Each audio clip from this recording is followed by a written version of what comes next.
Hi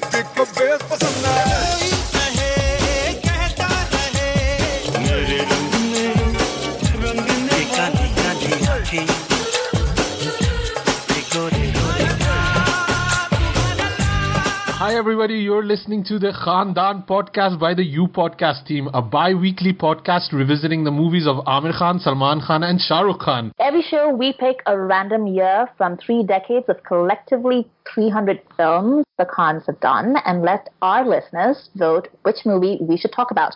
So it's entirely up to you. Pick a team, make a vote, take us down nostalgia lane, punish us or make us reassess a movie we dismissed. We love the Khans, most of us, sometimes. And we would love for you all to be part of our Khandaan, because when it comes to the Khans in Bollywood, nothing else really matters. Perfect. Yeah. So we're live. Let's just start recording. We've got tons of things to talk about. We're doing like a Sultan special, and why are we doing a Sultan special? Because we have Uday Bhatia, film critic for Mint Lounge. Uday, welcome to the Khandaan. Thanks a lot. We've been meaning to have you on for a long time because all of us are pretty huge fans of your writing, and it's hard to find like how can I say this without being disparaging to everybody else? I don't care. I think your writing is really good and other writing usually sucks for other people, so I'm really glad to have you on. I tried for 20 seconds to be nice and this is how far I got. Yeah, that's very kind, but I think this podcast is going to reverse that opinion very quickly. So you picked Sultan, right? And I was so happy. I want to take your aarti for picking a movie like Sultan. Why did you pick Sultan? I don't know. I thought coming after Bajrangi Bhaijaan, which was such a huge hit and everyone just loved it, and so when Sultan came out, it was liked, but people didn't think it was in the same league, and I thought it was a more interesting look at the Salman persona. So that was basically it. It kind of stuck with me, bits from the film. It was fun for me because it was revisiting quite a recent movie, which I see Film Companion is also doing. They're doing these retake thing where they're going not too far back and just like movies from a couple of years ago. So yeah, we're in that same boat. Film Companion, we're here. Asim's like looking at Anupama Chopra and saying like, "What's up?" We are same. Same. Movie sponsor us. Anybody. If we can get Kukreja, pressure cooker sponsor us, I'll do it. I don't care. But yeah, we have tons of things to talk about. We've got you guys watch some movies and we've got some news too. Shall we start with the news first? Yes. Because I'm really I'm aching to talk about this. Asim has been yearning to talk about Dabboo Ratnani calendar since last year. Yeah. Oh, and we also need to talk about our Filmfare competition, right? Because that also happened. So, let's start with the Dabboo Ratnani calendar that came out. I don't know. I mean, this is not the right medium to talk about calendars, obviously, and like photo shoots. But I feel, Sujoy is a competent, photographer. Amrita has lots of opinions about everything. My Insta is not that bad also. Excuse me. True. Uday, where do you stand on this yearly massive event that happens, this Dabboo Ratnani calendar?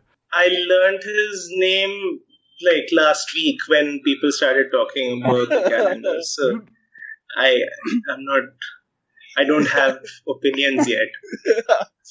You never heard of this? Used to be the thing, right? No, not really. No. Uday's like watching films. We're like gossiping away about it. I mean, this used to be a thing. Like Madhur Bhandarkar made a movie called Calendar Girls, and so that I saw. You are the perfect guest on this podcast. I saw it. I reviewed that. That was fun. For all the wrong reasons.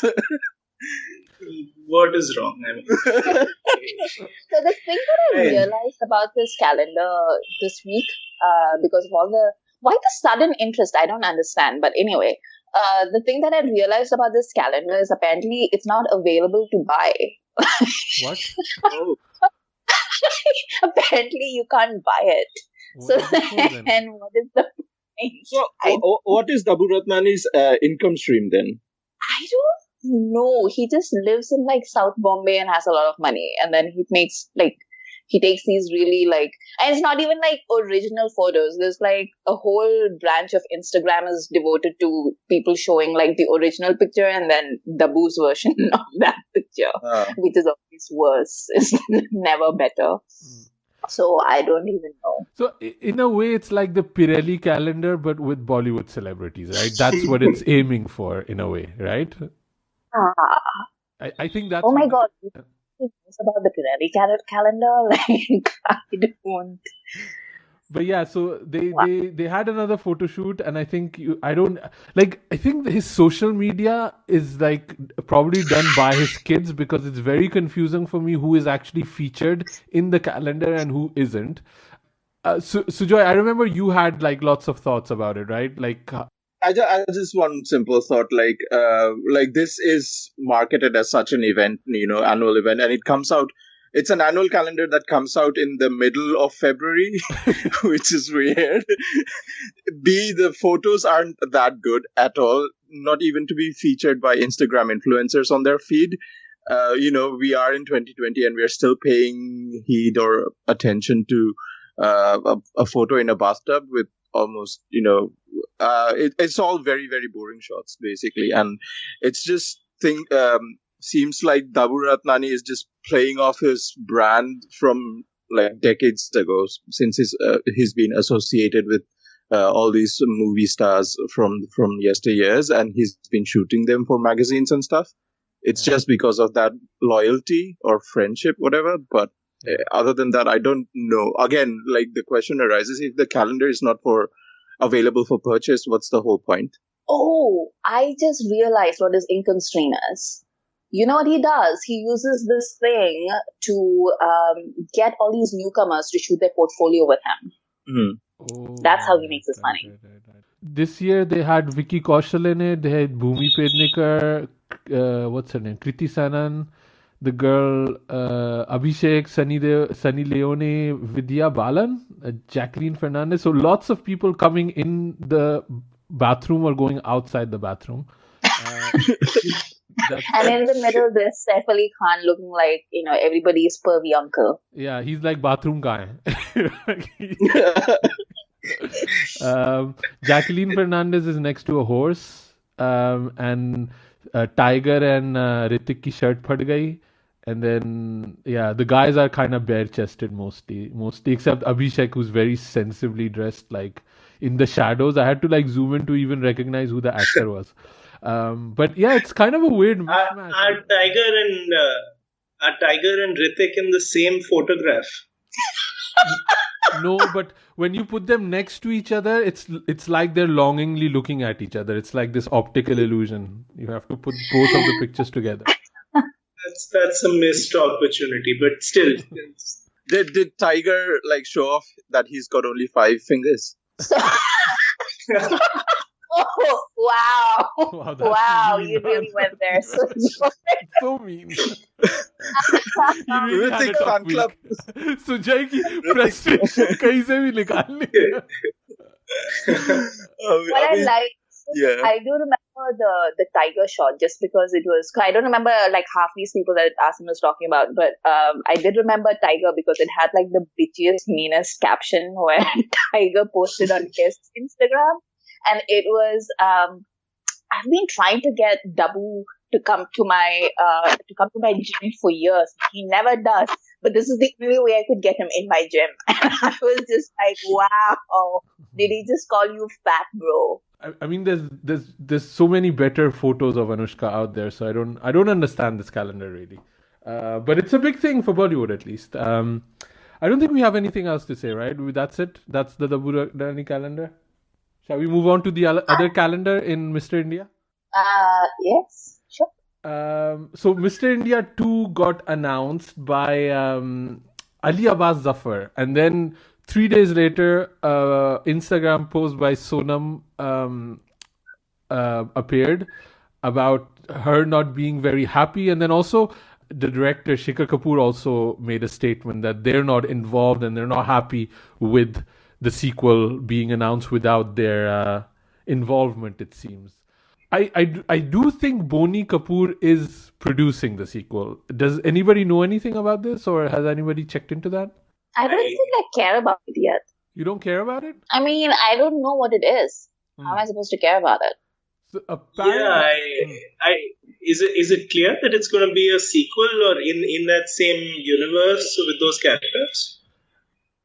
I don't. They haven't clarified it's going to be a sequel or a remake. That they haven't clarified. They have said that it's going to be a trilogy of movies. So let me just figure out the statement that Ali Abbas Zafar actually gave. Excited to partner with Z Studio for an epic trilogy, Mr. India. It is a huge responsibility to carry forward an iconic character loved by everyone. Currently working on the script. No actor has been locked in. Once we lock in the first draft of the script, casting begins. So, yeah, it is a trilogy, and it is carry on forward an iconic character. So it is going to be like, it's not about, they just have the title and it's about something completely different. It has to be, around that kind of visibility, orphan, taking care of orphans kind of character, I imagine, right? I think they can do probably like a spin-off of the little Aftab Shirdasani character and how he has grown up to become a forgettable actor in Bollywood. Literally stay invisible. But you can't. Oh wow! I didn't think about that. You can't I feel it's very hard to do this movie without involvement of anybody from the last movie. Like, even if I think the appeal of those kids growing up and Anil Kapoor still being around is too big to just kind of jettison all of that and start afresh. I just don't see that happening. But what do you guys feel? Do you even feel there should be a remake?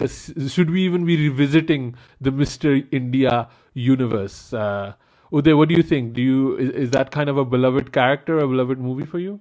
I mean, it was. I haven't seen it in a while, so I'd actually be curious to see how it plays now if I watch it. I don't think I've seen it in close to a decade now, and I don't know. It's a little weird that they announce something like that without checking whether, at least with Anil Kapoor, whether he wanted to be involved in some way, because it's kind of strange to think of that without having any of the old people, any of the old crew or cast involved. Not that interested in a reboot really. Maybe something that's kind of tangential to it and more modern that might be interesting. Because it seems that one part of the statement from Sonam, she says it's quite disrespectful and underhanded if it is true, since no one bothered to consult my father or Shekhar uncle. I feel like Boni did them wrong here. Like, it seems like Boni seems to have, he had the rights probably because he was the producer, and maybe the writers were, Javed. I think both Salim Javed wrote it together, right? If I'm not mistaken. I believe so, yeah. Yeah. So maybe, those guys sold the rights to Z Studios. But it's an interesting question, right? Like, does the director and the main lead actor, do they have ownership over, the intellectual property of a movie? And I don't know about that. Amrita, what do you think? I mean, I honestly don't care. I loved Mr. India as a kid. Must have watched it a billion times. But what you said on Twitter was actually true, Asim. Like, they've had 23 years to do something with that intellectual property. Yeah. And the best they did was like that BFI screening, which was shocking to me. Like, the fact that they actually did it. But I'm pretty sure it wasn't them reaching out and trying to generate interest. I'm pretty sure it was the BFI reaching out and saying like, can we screen it? So yeah, if you sit on like basically what's a gold mine in this age of remakes and reboots and stuff, and then somebody else comes along and pips you to the post, do you have anyone to blame but yourself? But I think that eventually what will happen is Boney Kapoor will, I mean, he's not a dummy, and he knows that Ali Abbas Zafar has a fairly good track record, even though he might be a little bit down right now because of Bharat. Yeah, he'll probably hook up some way. Yeah. And Uday is saying, I haven't seen the movie in 10 years. It's virtually impossible to watch the movie, find the movie anywhere, unless you get, like a cheapo Blu-ray or a DVD somewhere in like, Uncle Ka stall, or you stream it from YouTube, which it's very, very even hard to find a decent quality on YouTube. I mean, it's not streaming anywhere. It hasn't been upgraded. There's no subtitles. So basically, I've watched it so many times with my daughter, but my wife can't watch it because I can't find a print with subtitles. And it's ridiculous that they just have this amazing intellectual property, and they've done shit with it. And it annoys me. Like, it annoys me that there's been talk for such a long time. There was even a moment where Arjun Kapoor was going to be Mr. India and kind of take it over, and they were going to make it that way. So I do follow it a little bit. Oh my God, I'm glad that didn't happen. It's like neon signs going DNW. No, but there was a moment that there was hope for Arjun Kapoor, right? Like that Ranveer period, he was like in a better position career-wise. But now, definitely, like even Boney said, like tumse na ho payega beta, So yeah, it's a tough one. Sujoy, what do you think if it does happen and it happens? What do you think of Ali Abbas Zafar as a director doing this?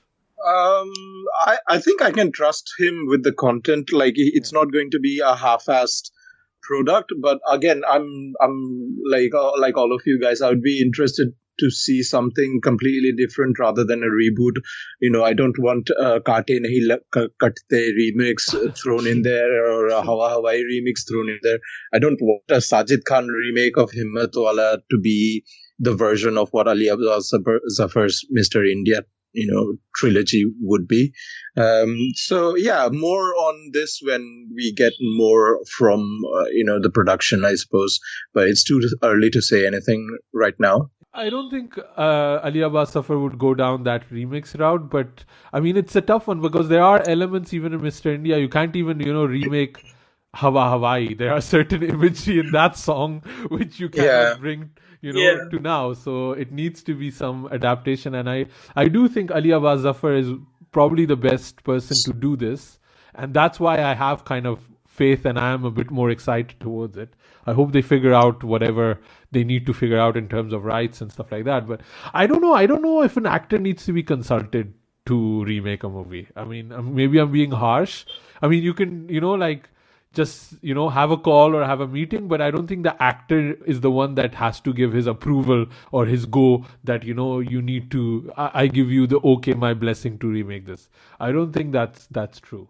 And a lot of times even, writers don't. I was watching Dr. Sleep the other day, which is actually a quite good movie. I didn't expect it. And, Stephen King was never happy with the Stanley Kubrick version of his book. And he agreed to Dr. Sleep because they took the ending of his book and basically put it in Dr. Sleep. So, which was kind of an interesting way to do it. And the movie definitely worked for me. It's just interesting who has final call. And I think, the director has more of a saying in it than maybe the actor would. But at the end of the day, it's the producer and the writer who hold the rights to it, So I don't know. I don't know if Sonam has a leg to stand on. Of course, she can, relay her opinion about it. That's never a problem. But yeah. Shall we move on to more things that Uday is comfortable with, which is actually movie reviews and movies? Should we do Filmfare first, quickly? Because I need to eat humble pie, right? Amrita and Sujoy? Uh-huh. That's what I need to do? Yep. Yeah. for all the preparations that you did. Kya ukhad liya tumne? So, Wait, Uday, first 6 weeks. yeah, Uday, you weren't here. So we did like a Filmfare prediction. So we had like 5 categories of, the main categories who we think will win, not who we think deserves to win. And I went in full prep mode. I did like, I did research. I did, I looked at the years behind. I was like, what's trending? Who's going to win? Lots of theories and argumentation. And both Amrita and Sujoy, also our top friend Beth was also the 4th person in this prediction poll. And Amrita and Sujoy basically just showed up. And there were moments where Sujoy had not even looked at the list. He was like, wait, who's nominated again? And both Amrita and Sujoy have won this poll tied. Like, and I have lost. I am number 2. Actually, technically, Beth has lost, but chalta hai. I, with all of my preparation, did not win at all. But that's because Gully Boy won everything. It's insane. I don't think there's a kind of like an Avatar or like a Titanic situation, which never happens. But yeah, Amrita, Sujoy, how do you feel about winning? And how do you feel like winning against me while putting no effort in? Hashtag backbenchers for the win.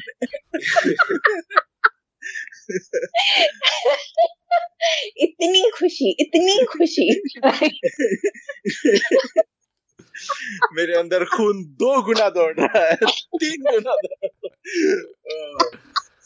How long are you going to gloat about this? That's what I want to know. How long is this every single time you do something like this, we will remind you of the amount of preparation that it took us to win the Filmfare poll.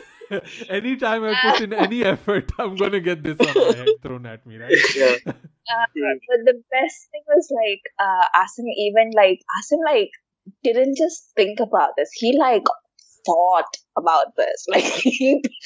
And it So Asim said the music award is going to be the tiebreaker in case we have a tie. And fucking all the choices that we made, there were 2 winners in the music category. Who has 2 winners in a music category? What the hell?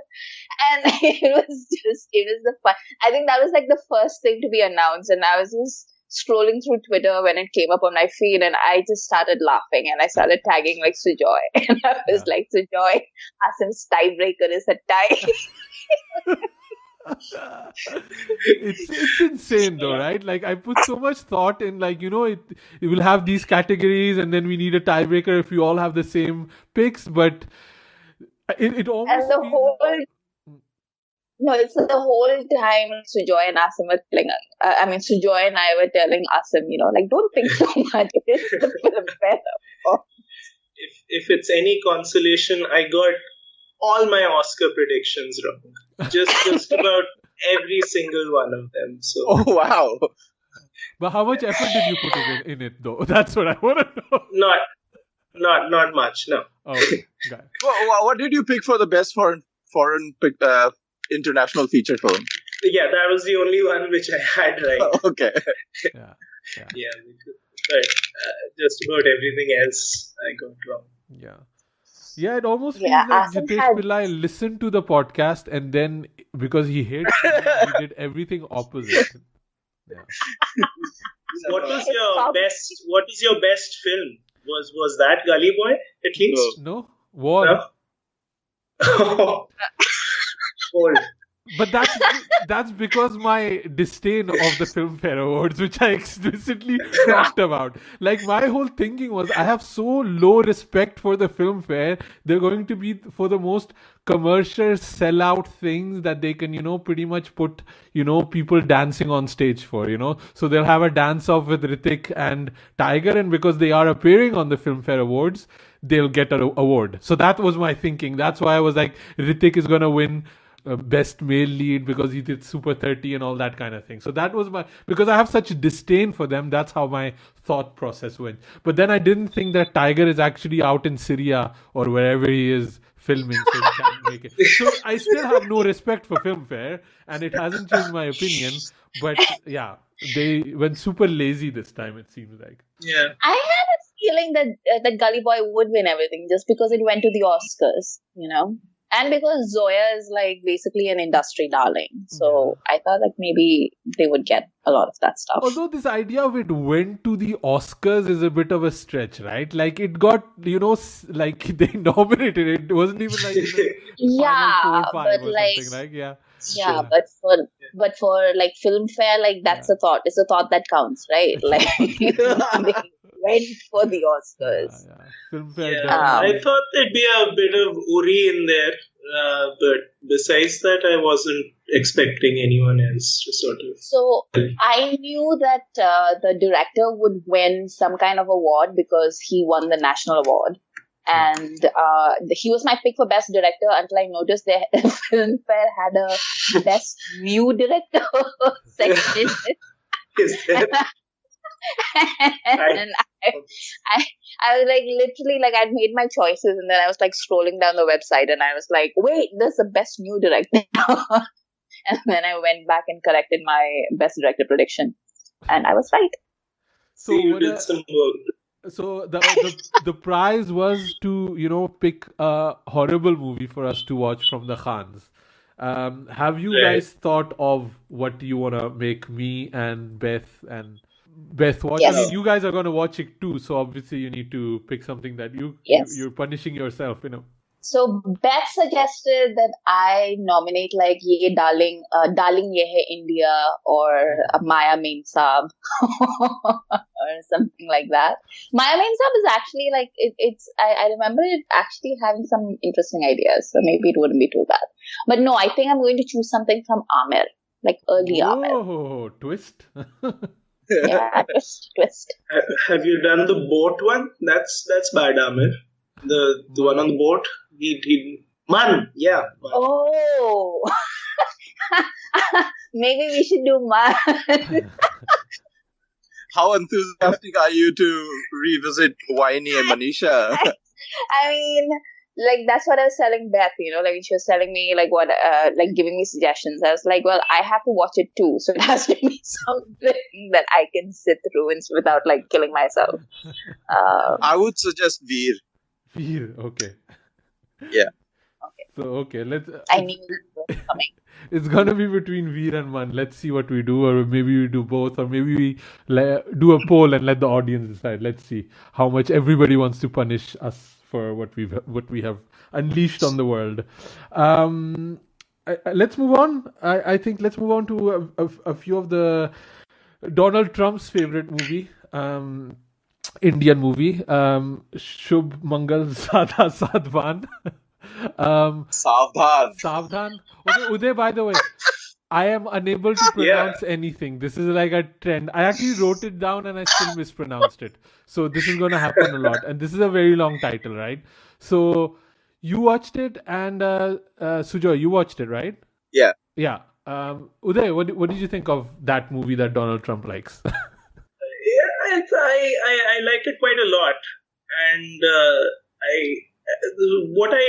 so there was a movie that came out. I think was it last year? I think called "Ek Ladki Ko Dekha To Aisa Laga," the one with Sonam. Yeah. And one of the things I did not like, even though that did represent quite a step forward in representing same-sex relations in Hindi movies, which have done absolutely nothing to represent that. One thing which I didn't like was that Sonam's partner is barely there for most of the film, and so that film could actually discuss the idea in the abstract, and it did everything that it could to make the audience very comfortable. Whereas Shubh Mangal Zyaada is absolutely not interested in making the audience comfortable at all. There's a kiss with the two male leads like within 20 minutes of the film starting, I think. So it's talking to the people who'd be uncomfortable with any discussion of homosexuality, but it's absolutely not compromised. It's completely loud and in the face, and it's kind of talking about things very, in a very matter of fact and very funny way. So in that sense, I think it's much more of a leap forward than Ek Ladki Ko Dekha. Yeah, Ek Ladki wasn't also just not a good movie. Like just generally, it didn't all come together, unfortunately, right? Yeah, I agree. Yeah. Sujoy, what about you? I would agree with what Uday says, that it is definitely creating a very palatable product in the way that it's kind of that movie that Ayushman's genre movies are. So it has that Badhai Ho feel to it, or whatever his movies are. Like, he's playing a homosexual character, but he's very much like Vicky Donor. He's very much like the smart ass guy, and very loud-mouthed, and so he's breaks into, like, this movie is very, very loud in the sense that there is a lot of writing, there is a lot of words per minute spoken in this movie. Sure. And what really got me is that the jokes, like, stereotypically when LGBTQ characters are in Bollywood cinema, the jokes are at the expense of the gay characters, and here the joke is at the expense of the homophobia or the patriarchy in the family, and that kind of comes across very, very clearly, that we are making fun of the homophobia instead. And a very fine I saw a video of, those audience reaction interviews that people do on YouTube, on Hindi news channels and stuff, asking what did you think about the movie? And there was this interview of this very middle-aged woman who had just watched SHUBH MANGAL ZYAADA SAAVDHAN, and she was very happy, and she looked like from a small town. I might be stereotyping here, but she said, like, "Ladka ladka ko pyar karta hai, bahut maza aaya, bahut hansi aayi," and the title of the tweet said "Homophobia is defeated," and I think that and that served the purpose of what this movie was all about. Like, there are many flaws in this movie, but even then, it really served what it set out to do, and in that way, it's a triumph. Yeah, and I think the thing with this one and even Ek Ladki Ko Dekha, I think a lot of people are happy that there's finally some sort of representation, even if, even when Ek Ladki Ko Dekha came out, the movie didn't work for me as much, but I saw so many people that they were coming crying out of the theater because it spoke to their personal experience. And I think this is kind of a step further, and I think I'm really happy for the people that are happy, the people that needed this representation, that needed to be seen. So I'm really happy for them. Me personally, I'm just, and I have spoken about this many times, I'm a bit tired of Ayushmann Khurrana's shtick in movies. I feel it's kind of the same thing every time, and he just picks out a different topic, but it's kind of the same Ayushmann Khurrana movie. So for me, it's not like necessarily something I want to go run to the theater to watch, and I'll definitely watch it at home or something like that. But and to be fair, I don't think it's as tightly written and as well paced as the first. I'm calling it the first SHUBH MANGAL ZYAADA film, but they're not really related. But it's not as together as that film. And this sort of slice of life genre, or the middle cinema, or whatever you want to call it, is now functioning at such a high level in Hindi film that even if you're like slightly below par, like, say, I think last year Dream Girl was a bit below par, and even Bala wasn't quite as smart as the earlier ones. So a film like this kind of suffers simply because this is the film which Hindi cinema is doing well at the moment. This kind of middle life, of banter between families and sort of acidic dialogue going back and forth. They do this kind of film really well nowadays. So I think by those standards, Shubh Mangal Zyada Savdhan is perhaps, somewhere at the 70% mark, 75% mark, not as sharp, not all the jokes are hitting, but I think it's still, it's a very nice, way to bait people without, alienating them, I think, which is the film's achievement, I feel. But also, like, Ayushmann was overacting out of his face. Like, felt like, in Parasite, where the son and the father are reciting their dialogue, and the son is like, "You are acting at this level. Pull it down to here." I almost really could relate to that. How's the supporting cast? Neena Gupta and Gajraj Rao, and his partner is Jitendra Kumar, who I don't know. Yeah. So he's done a lot of web series and stuff, and he's really good.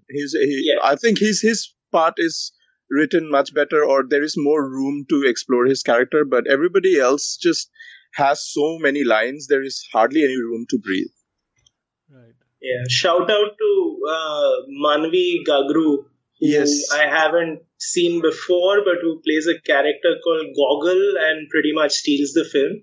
Yeah. Because I also imagine it must be hard to find two male actors, like somebody to play against Ayushmann Khurrana. I bet it was probably not easy, and they probably wanted it to make it maybe like a classic two-hero project, but probably they didn't find anybody, right? There were some issues about casting and stuff like that, and I think even Dostana 2, because Dostana 2 is still happening, right? That's also something that they're working on, if I'm right. I have no idea. Nope. What was the other movie you watched? Malang, right? So, it's been a long week, I think. I have absolutely no recollection of what Malang was. I can remember like Disha Patni and Aditya Roy Kapoor doing a lot of drugs in Goa. Yeah. That's all I remember. And then Aditya Roy Kapoor becomes really buff in the jail, and like he's beating people up, and then Anil Kapoor is doing lots of drugs. Everybody does a lot of drugs in Malang, in Goa. That's all that I have to contribute. Like, because I wanted to watch Malang, right? I was like, this is the kind of junk food I feel I need in my body at the moment. But I missed the window to go watch it. So what should I do? Should I wait for streaming? Should I, not wait, find a theater that's still out there playing it? How are you feeling about it? Are you willing to travel all the way to Wembley to go and watch Malang? Depends on how batshit insane it is. Like, is it batshit insane, or is it? No. It's just middle of the road. It's just another Mohit Suri movie, so you can wait. Okay, yeah. Okay, so it's within the Mohit Suri genre. Yeah.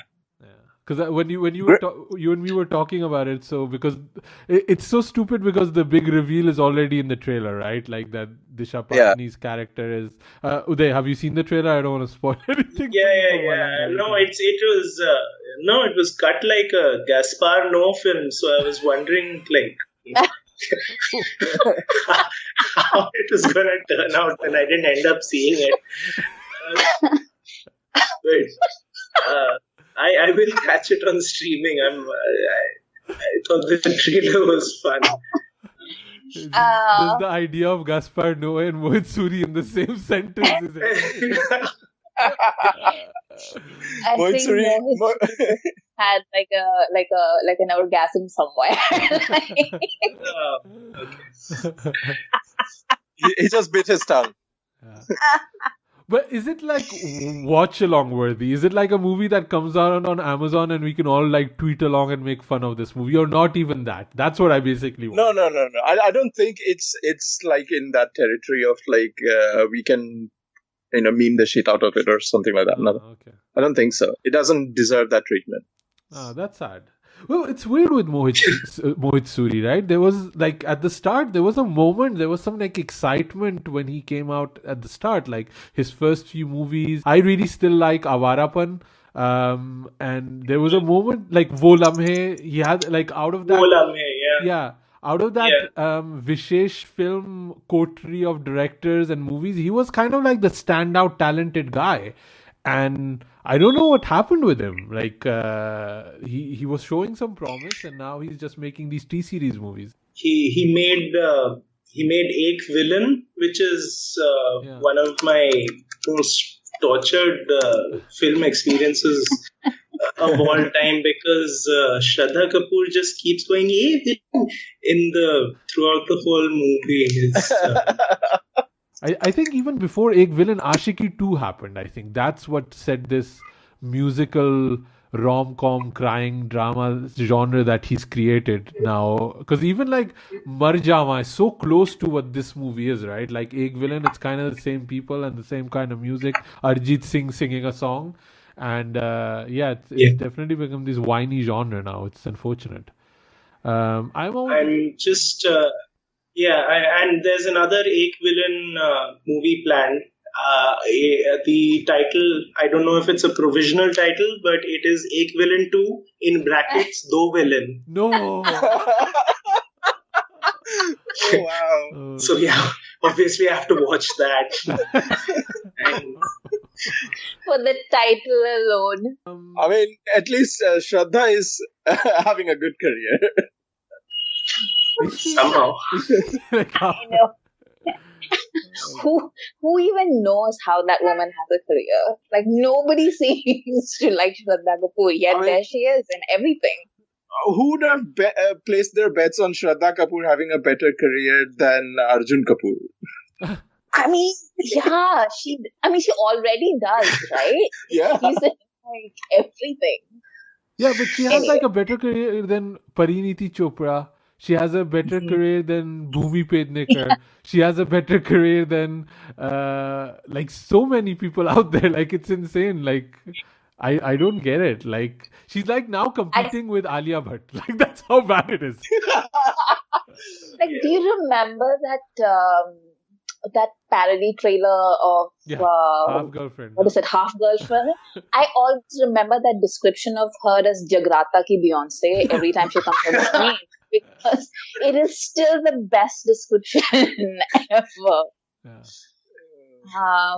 Anyway, and moving on. Non-stop, like, Time for wasting. Yeah, I'm just saying it's non-stop. Like, one movie is done, 3 more are coming out. It's like, you had the illegal weapon thing, now you have Bhankas, and she's like in my face the whole time, and I can't stand her. It's insane.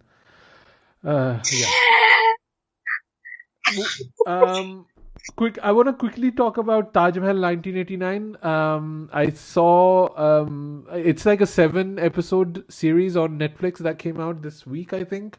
Uday, you didn't watch it, right? No. Do you cover or talk about streaming, or is it mostly movies? You don't, you're not into the streaming thing? Mostly movies. And Sujay, you saw 1 episode, right? Yeah. What did you think? I did. Yeah, so the moment I watched the first episode, I thought like the era that it is set in and the location that it is in, 1980s UP, it almost felt like anti-sex education. It's like anti-gloss and everything is super repressed and everybody is living really miserable lives. Yeah, that's what my thought was. I don't know how much further I can watch this, but we'll see. Yeah. What did you think, Asim? Did I capture your thoughts? Strong endorsement from Sujoy. It's so the story is like 3 different couples in 1989 and how they kind of struggle or love is a part of their life. It's not interesting. It's like, the thing is with streaming, right? Like, there's so much content, right? If a show cannot hook you in the first episode, you just give up and switch to something else that will, right? And I don't have a nostalgic bone in my body. Like, I don't care about 1989.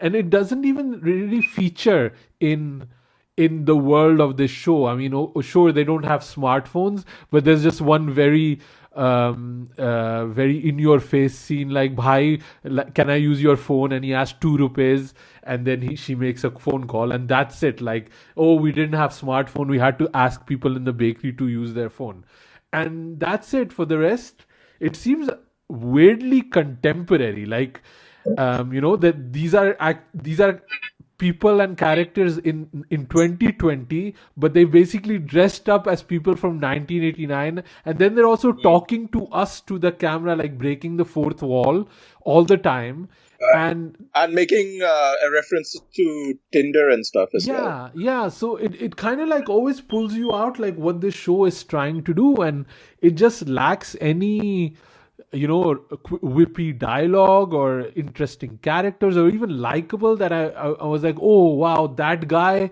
he looks cool, I want to know what happens with them.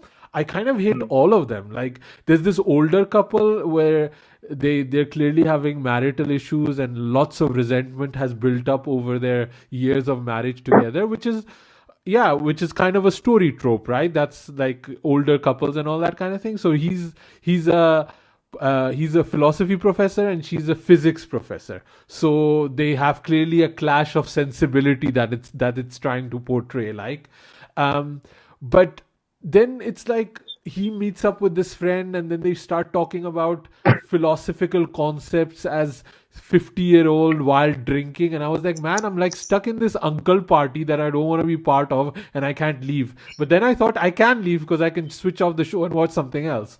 And that's what I did. I watched 2 episodes and I was done with it. And there's one character, like a younger character, who was such a, like, I don't know if he himself or the brief was like, you're gonna be Ranveer from Band Baja Bharat, and he's just playing Ranveer, like, but he's not Ranveer, so it doesn't work that well.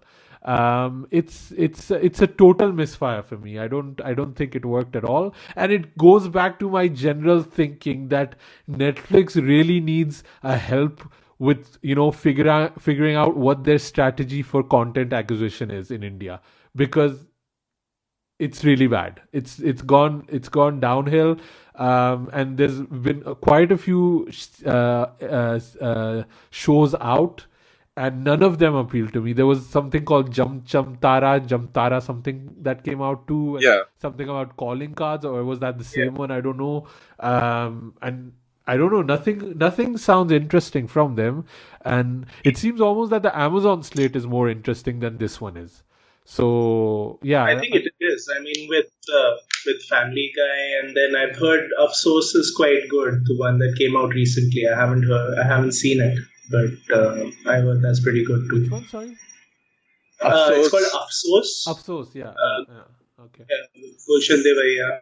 Yeah, and I think like they even have like Abhishek in the next season of Breathe coming out, so they're getting like bigger stars, I guess. So Amazon is really doing something where I feel Netflix is really muddling. They had early success with Sacred Games, and they weren't even able to build off of the success of the first season, and the rest has been pretty dismissal. Even the features that they're producing, right? Even they are not that good. It's a shame. I don't know what's going on there. Amrita, do you have any interest? Have you even watched so many of the streaming shows that came out lately? I have reached a point in my life where I refuse to watch something that feels like homework. I understand like a lot of these things are interesting and they're probably pushing the boundary and all that kind of stuff, but it's like this, like what you said, like if it doesn't have a hook that interests me, then I'm not going to invest hours of my life into watching it. I'm just not when there's like 5 million other things that I could be watching. I will be spending 2 hours today watching the Dance Plus season finale. I have no idea how you hold down a job and like watch all these things. Like I have no idea at all. It is amazing to me, but I can't do it. I just can't do it. So somebody was trying to shame me yesterday about like how. So I've begun at this point to like just abandon like series halfway through if it's not appealing to me. Like I've stopped being a completist, and it's made my life so much easier. Yes. And also I I've started taking like other people's opinions into account, like I used to be the kind of person who would be like, no, like I must watch it and stuff. But now I'm like, look, I have a list and I'll move things up and down the list according to other people's opinions, because there's like I was doing the math yesterday, but there's like literally like content in like 7 different languages or so that I'm like watching right now. So when you come to that kind of level of like stuff that's on your list, you have to take somebody's opinion into account and curate it somehow. You can't, otherwise you'll just sit at home and like watch things all day long, which is not a bad life. I would love to have that life, but unfortunately I also need to work, so no. And I don't think you're missing much. Like, I don't think any Uday, has there any been like series that's really stood out for you, like coming out of like, Desi culture, like on these streaming platforms? I don't know. No, I guess that's a no. Yeah. If I have to think that hard, then no, it's not.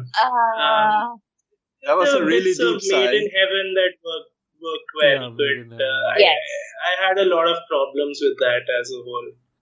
So, What about Sacred Games? Did you like the first season at least, or not even that? I liked the first season. I liked the first season. Second, not so much. Yeah, same. Yeah. I think for me it's like Family Man, Made in Heaven, parts of it, and then Sacred Games season 1. Those are the 3 that have kind of stood out, right? And that's it. I know that Karisma Kapoor is bringing out a streaming show that I want to figure out how to watch, but I don't know if that's going to be any good. But yeah, what's it called? Mentalhood or something like that? Sujo, you should know this, right?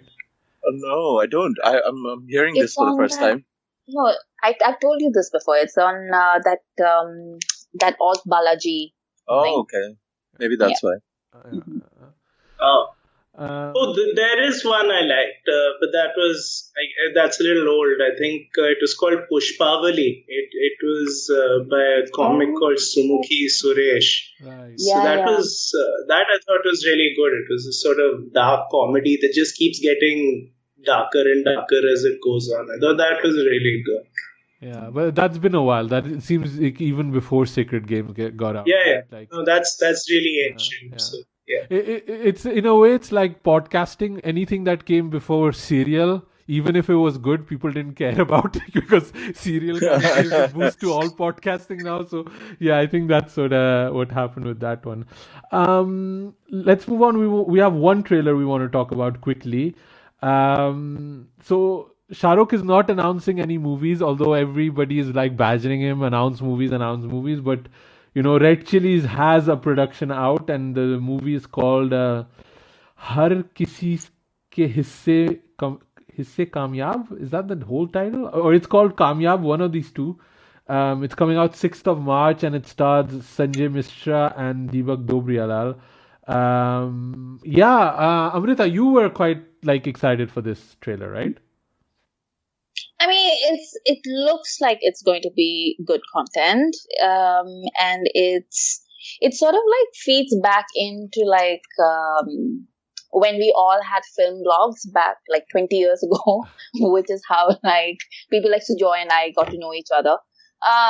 We used to all talk about these character actors, and we used to talk about it used to be a thing, right? I think, do you remember Greta, right? Sujoy from Main Sub Story. Yeah. And she used to maintain this whole data. You can still go and check out Main Sub Story.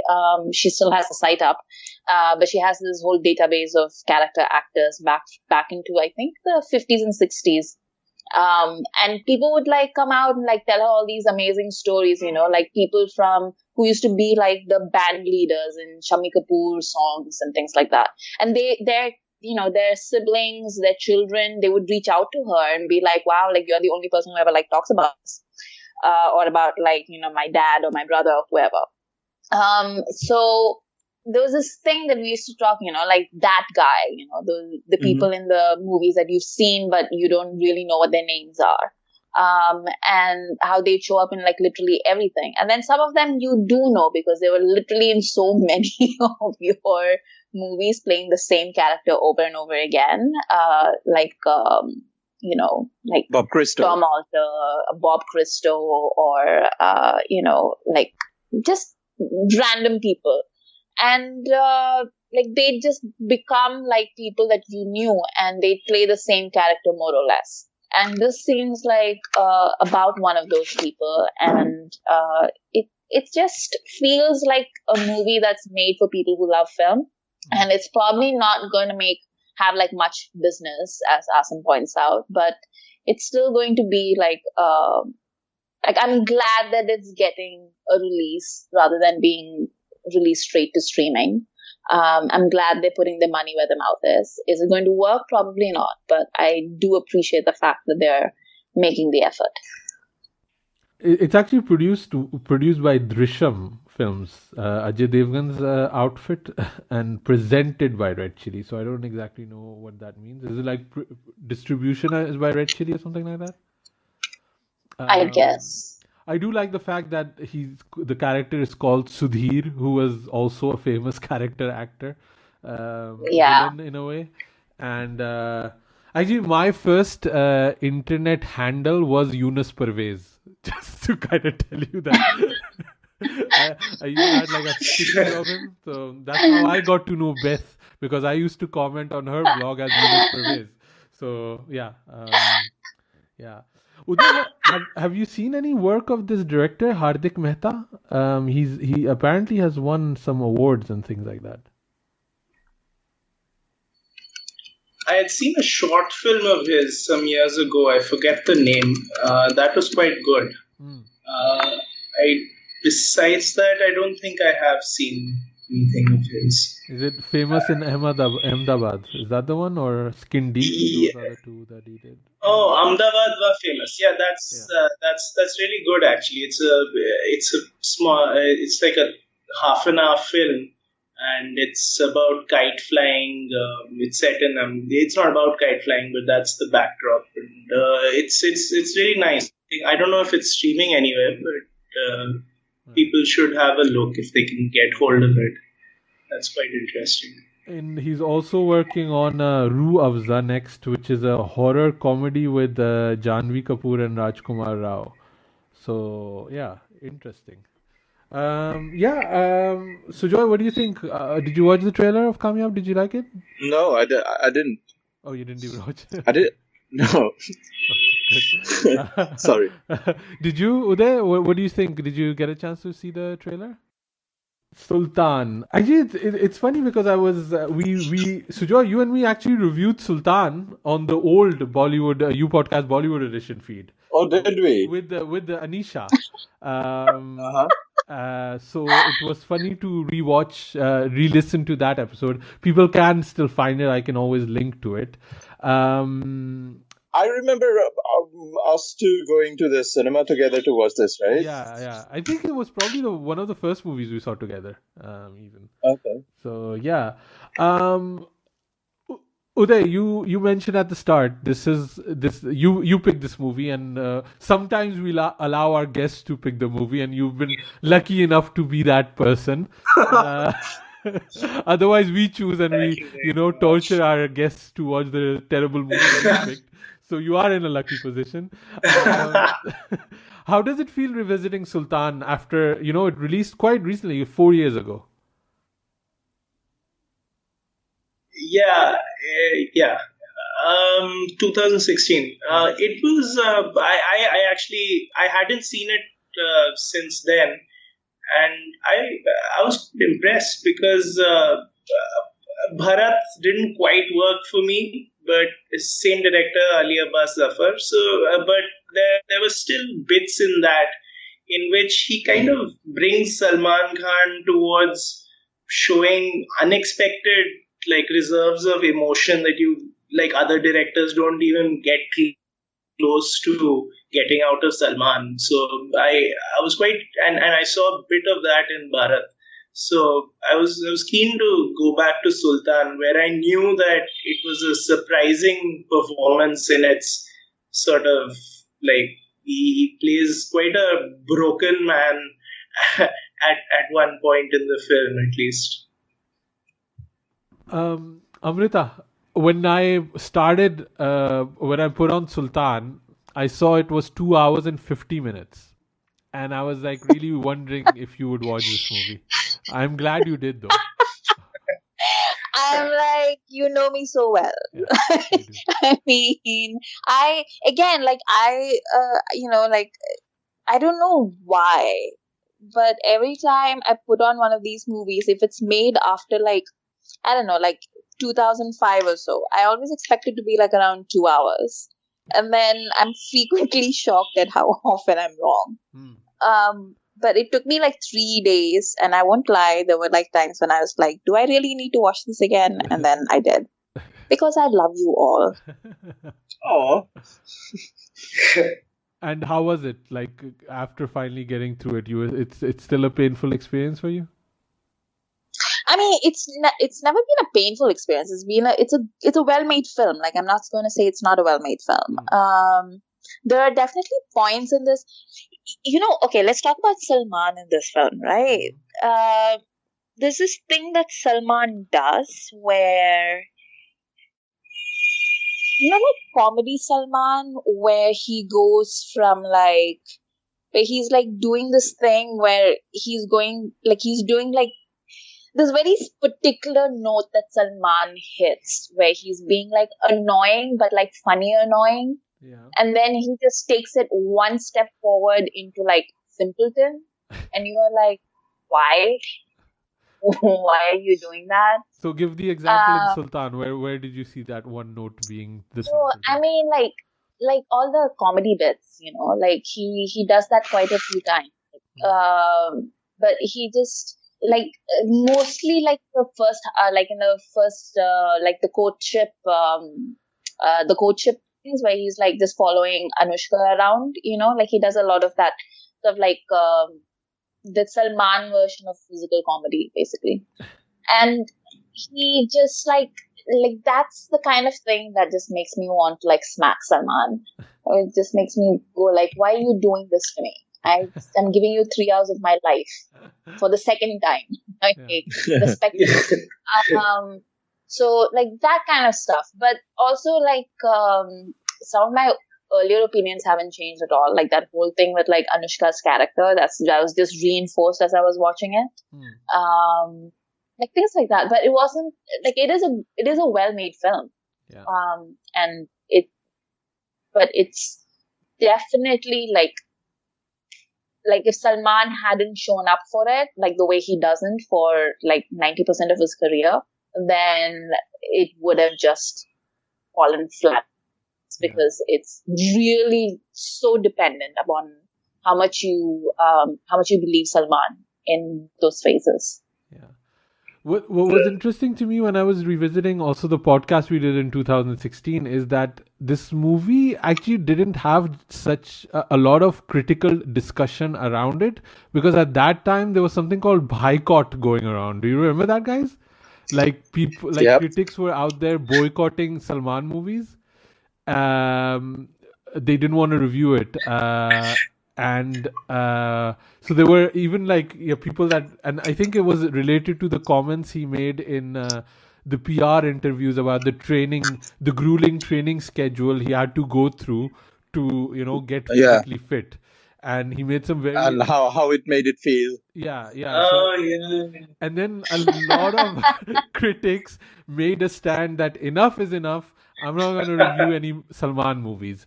And this ended up being the biggest Salman Khan hit of in a while. So it does put into, context what we do and the value it has on people. But it was kind of just interesting revisiting, because there's not that much around, there's not that many reviews about it or writing about it. And I also think there's a bit of a dismissal of the sport drama genre, there's a few genres in cinema that are lesser than, and biopics or sports dramas or even straight out comedies those are like, I don't think it gets, the same kind of critical scrutiny that, even like an Ayushmann Khurrana movie would get, where people are really watching it and debating the ideas and things like that. I don't think a Salman movie gets that, and I don't think Sultan got it for a lot of different. I think there's one more thing though that was happening that year, is that everyone knew Dangal was coming later that year. Yeah. And they were like, Amir's gonna do the proper wrestling film, and he's gonna do it seriously, and it's that's about an issue, and this is just like a Salman film. So I think everyone was, they kind of saw this as like something that they could watch until Dangal came out. Yeah. It's weird when this happens cinematically, right? That there's like two of the same movies coming out at the same time, and it happens a lot, I was thinking like this seems to be a pattern, because like I didn't put two and two together until Uday just said that, because there was Sultan and Dangal, and now there's Bharat and that Lal Singh Chaddha that's coming out. Like he did do a sort of Forrest Gump thing, in Bharat. Yeah. So, Yeah. just like... And he also did Salman one in is just Tube Light, kind of, didn't he? Like, Tube Light was also like his Forrest Gump. It's funny though how Indian audiences could be like, oh, we'll watch Bharat until Dangal comes out later this year. Like, Bhai is cheap entertainment, Amir will do intellectual entertainment. Like, so let's get into that. Where do you guys stand in the Dangal versus Sultan debate? Uday, where do you stand? Because you kind of like picked up on that point. See, Dangal is obviously, I think, a better made film. Just from a technical standpoint, I think it beats Sultan quite easily. The fights are much better, and I think it's a slightly more together film, slightly weirder.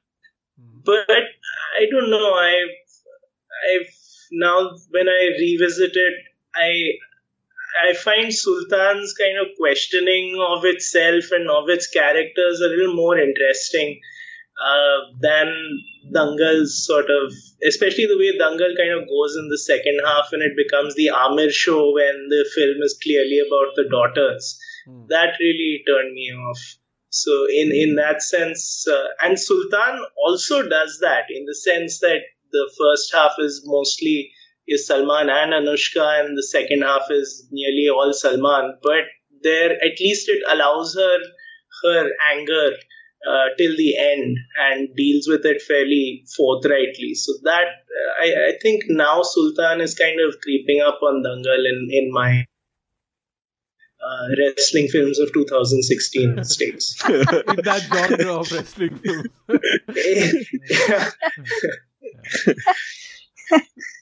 Sujoy, what about you? Where do you stand on Sultan versus Dangal? Do I really have to pick between these two? Like, I mean, we have better things to do, right? but like, I would totally agree that Dangal is a better, like, well-made film in comparison. But I think emotionally, I connect more with Sultan, and like that mirror scene, man, where he's totally frustrated and taking off his shirt, and he sees his thorn in the mirror. That's me. That's me in the mirror, you know.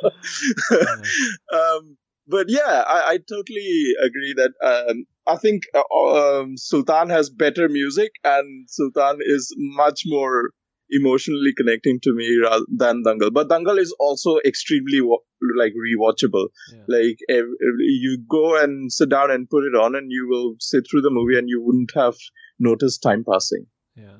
For me, it's like Dangal I respect more, Sultan I enjoy more. You know, that's the difference. Yeah. I think you made the comparison of Raging Bull and Rocky. Yeah.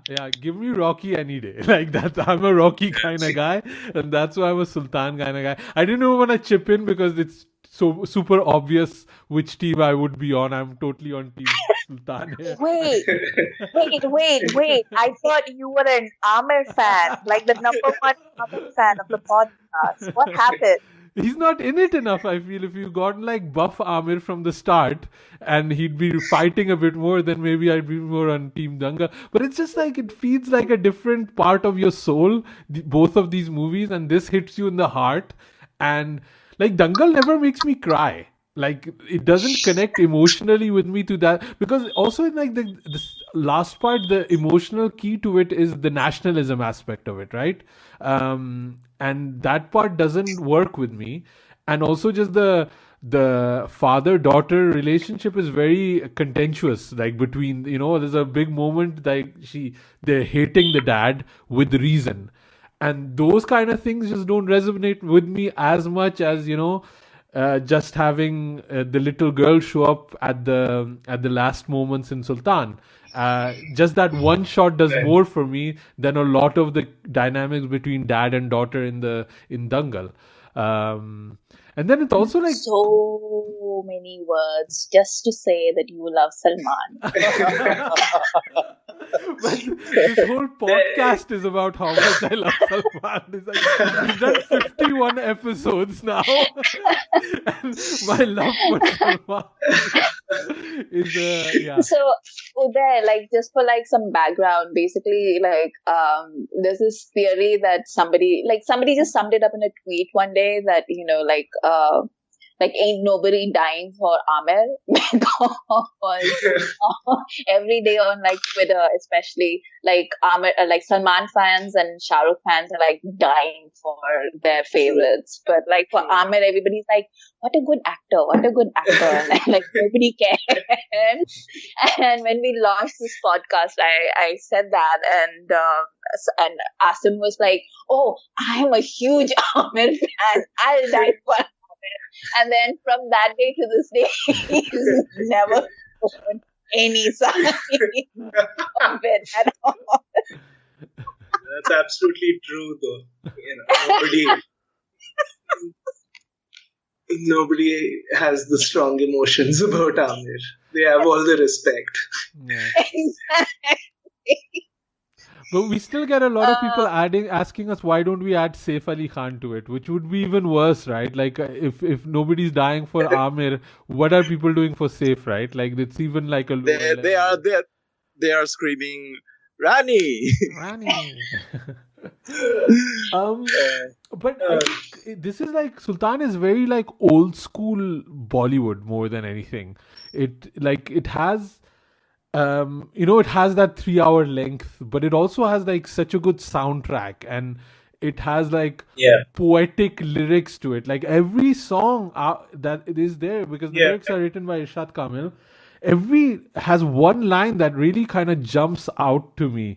Like the first one, Tuk Tuk, you had like Koi bhula hua Sikandar rehta hai apne mein. That's such a nice line, like, and it encapsulates all of what the movie is trying to say. And I know the line that really jumps out to Asim though. I know that is Haryana jaise what's the line? Haryana lagta mujhe Argentina tha. I love that. How good is that? Dil mera jaise koi dish antenna tha. Haryana mere liye Argentina tha. That's brilliant. That's brilliant. It is brilliant. You have all your Shailendras and all on Sahil side, Ludhianvis. and this is top drawer. But it is because you have dish antenna, but then you also have kuch rishton ka namak duri hota hai. Like both of those coming from the same man and from the same team in one soundtrack. This is what Bollywood does more than any other movie. Like it can encapsulate all of those emotions, all of those feelings, all of those different depths in intellectualism, and all put it in one 3-hour movie. And that's something that, in those 4 years we've had, it seems that doesn't exist anymore. Or it doesn't, even the person that was making these movies isn't able to do it anymore in Bharat, So I think we've lost something there in those 4 years. I was also checking notes, like, did Vishal Shekhar really compose Jag Ghumiya?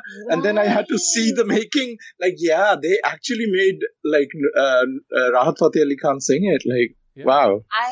like I couldn't believe it. Like, because there's a very distinct Vishal Shekhar sound, and this is not it. And, like, this is like, yeah, I don't know how they made this soundtrack, but kudos to them. I think one idea that came into my brain, because there's Salman has like announced a few movies in the last few weeks. I'm sure you guys don't know this, but because I'm part of the Salman fandom, I follow this. So I'm letting you guys attend know. You attend a Sunday secret society meeting, don't you? Yeah, I am a card-carrying member. But watching Sultan and the slate of movies that's come out since, and he has announced forthcomingly, I really fear that Sultan might be the last great Salman movie that we'll get to see. And that is worrying to me. Because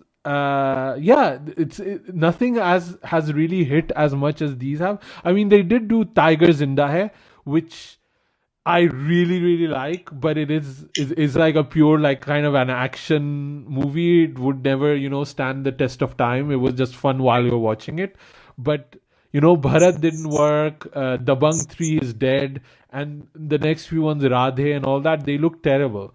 So, and the thing with Salman is always like, he's had like bad patches in his cinematography, but he comes back because he's feeling like the underdog, or there's like this idea of competition with Shah Rukh or Amir. But now that they're older, now that idea of competition is just gone, Shah Rukh has not even announced any movie. Amir is just doing, licking his wounds after Thugs of Hindustan. Even that fire might be gone in Salman, and he's also just older. He's, rich. He's established more than he was back in the 90s when this last happened. I think this worryingly might be the last great Salman movie we get to see as an audience, and that kind of makes me sad. And then there's silence from the rest of the podcast. But no, we are kind of consoling Asim with a moment of silence. Like, we'll just leave him to it. No, but it means it's kind of the sympathetic silence. No, but this is the actual end near in sight of the Khan era more than anything. It's never been about who, is Hrithik gonna take over for Shah Rukh, or Ranveer is gonna take over for somebody else, or Ayushmann Khurrana is the new thing. But if Shah Rukh is not announcing movies, Salman is not caring about his movies, and Amir is just doing one movie every 3 years, that is factually the end of the Khan era, which was like 30 years. And that scares me, because then we're going to get Mohit Suri movies and Shraddha Kapoor movies. So that is the scary thought for me, more than Arjun Kapoor movies. Yeah. I think we're more likely to get like Ayushmann Khurrana movies than either of those things happening. Yeah, but I'm not interested in them, so. No, but I think part of the problem for Salman is that he's held on to the idea of himself as an action star longer than that is tenable. Like, he hasn't been. I mean, there have been successful movies and unsuccessful ones, but he hasn't been a good action star for, I think, I would say, like a decade. Like, he's not convincing as an action hero anymore. Yeah. But action movies generally are tough to make. How many good action movies does Hindi cinema have in the Absolutely. It's a genre they have not been able to crack. And I would even say in Tiger Zinda Hai, Katrina Kaif is a better action star than Salman Khan is, to a certain degree, right? Absolutely. Yeah, no doubt about it. And then, you have Tiger Shroff, who's out there doing his thing, but it's until the last 2-3 movies, it did seem like it was like a Ong Bak light that he was doing, right? Like a Tony Jaa kind of thing. But now he's find his groove with, more abs and more nationalism that seems to be working for him. But action is a genre that Bollywood never has really cracked. There have not been really good action movies, unfortunately. Which we've talked about before, and I really don't understand why, because I feel like there's like so much that you can do even on a limited budget. Yeah. Like, especially with like if you even just shoot within India, you can just make like really amazing movies on like a really small budget. And I don't see why they don't do that. Yeah. It's just sad when Rohit Shetty is considered the best action director, which is just insane to me, right? Yeah. But that's what we have, that's what we get, and it's quite terrible. I do want to get back to the idea, Uday, you picked up on about how Ali Abbas Zafar plays with the idea of Salman on cinema, right? And how he kind of pushes back on that a little bit, because Sultan, beside being the last great Salman movie, it also gives us the ultimate Salman hero entry. Like, this is like almost a Rajnikant level of hero entry, and it's like the first 15 minutes of it, right? And it has all of Salman. It has the muscles, it has the fighting, it has the being kind of like subdued Muslim, but still a nationalist, right? So it has all of that within 15 minutes, and then the rest of the first part is kind of subverting all of that and making Salman fat, making him tired, making him old, making him wear a sweater vest, taking off his beloved bracelet, all of those things, right? So that is something that I think Salman only does when he has real faith in the director. And I think something about Ali Abbas Zafar as a director makes Salman give him that faith a few times, which is an interesting collaboration that they have. I'm not going to say it's, Robert De Niro, Martin Scorsese level, but in terms of Bollywood, there's something there. Yeah, I absolutely agree that the cut from, like, because the opening which you talk about, there's like a voiceover going on. It's not even him acting. It's just him throwing people around the ring, and there's a voiceover. It starts with a voiceover, and then I think it's just music and commentary from the dangal which is happening, and then the scene cuts, and then Amit Saad is going to try and find Salman, and he finds this guy, and he's so old and unimpressive looking that he calls his dad and says that, are you sure it's this guy? Are you sure it's Sultan? So yeah, it's and I think like Salman has a beautiful look in this film. I don't know how to describe it, with the old sweaters and the beard and the sort of short hair. He looks like a guy who hasn't taken too much care of himself, but who's kind of still working towards something. And his speech is sort of very careful and measured, and it just adds up. Like, you can actually buy him as someone who has sort of given up on life and is just steadily moving through it now. I think like it's really rare for Salman to put in the effort. It sounds like I'm making a joke, but it's true. Like, he really doesn't. Like, you remember, like, like the last few, like everything that he does, like 90% of the time, he's just showing up and he's like, where's the paycheck? And then he's going back home. And you can see that on screen. And the thing is that like, especially his inbuilt audience and the goodwill that he's created from them over the years allows him to behave that way. And he knows it and he takes advantage of it. So once in a while, when he makes this effort, it becomes like really palpable. And that's why, so there, you don't know this, but like we did this best of the Khans over the past decade thing. And I said like Sultan is like, I chose Sultan as my most overrated Khan movie. And the reason I did that is because of this. Because this is the kind of effort that I would expect from like Amir and Shah Rukh, of course they would put in this kind of effort, But when it comes to like Salman, everybody's like, my God, like he actually put on weight, he paid attention to his costume, like he's saying his lines as the character rather than as Salman, and it's sufficiently it deviates from the normal for Salman for us to be like, oh my God, like he's making an effort. So, like, that's why I said it. Like, it's not because I don't think that Salman did a good job or that I don't think it was a particularly good movie. It's just that this is an example of Salman putting in like a little bit of effort. And going back to your point, Asim, about like how you are afraid that this might be the last good Salman movie, I would say that you're probably correct in being afraid, because Salman needs to, like, at this point in his career, at his age, he really does need to put in some kind of effort, because it's just like the kids today, man, like they don't, I don't know how far his old audience is going to sustain him, especially in the kind of climate that we have in India right now. So I don't know how far he can just keep taking his audience for granted. I don't think he should. I think he ought to put in like a little bit more effort. Yeah, I think with him is he needs to work with better people. That's always been his issue. Like if he has a director that challenges him, that he maybe doesn't like, there's a bit of friction there and pushes him, then he can deliver something. But when he's working with friends and family discount, then it's he's just sleepwalking through it. And it seems that all of those next 4 or 5 movies he's doing are on the family discount. So like he had some movies with Jalila Bansali announced, and he kind of backed out of them.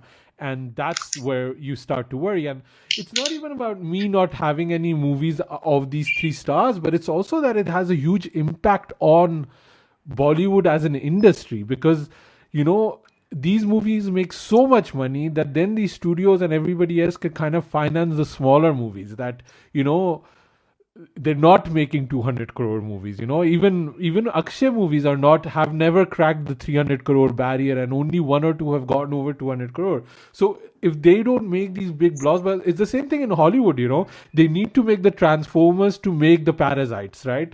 And or finance the Parasites. Okay, Parasite is not a good example, but you know what I mean, those smaller movies. And after a while, that whole middle budget genre has just disappeared in Hollywood, and it's becoming the same thing in Bollywood now, and that's also kind of worrying. So yeah, I don't know, it's a tough one.